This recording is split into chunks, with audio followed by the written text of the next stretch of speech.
And as I am in this light, I become aware of two spirit guides. One is on my right and one is kind of diagonally to the left in front of me. And they're communicating with each other. And the one on my right says, "What is she doing here? She can't be here. She has to go back."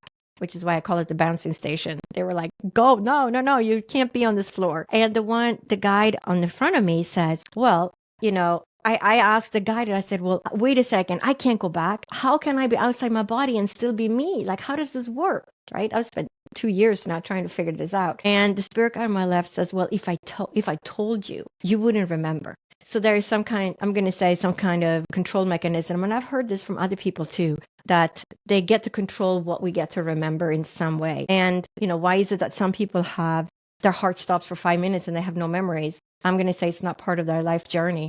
It was just something that happened. They don't need that information for their incarnation. But apparently I needed this information, and it also, initiated my life path. And so the spirit guide says, "Well, if I told you, you wouldn't remember, but you will remember this." And then it's like I'm all of a sudden standing on the moon, looking down on Earth. But around the Earth, there is this, what I call the silvery, glittery fishnet, because I grew up in Sweden and spent my summers on an island without electricity or running water. And I would row this little boat for my grandma, who would lay fishnets in the ocean to catch fish for the family. And when she lifted out these fishnets in the early morning sun, those little water droplets on the fishnets would sparkle in the morning sunlight.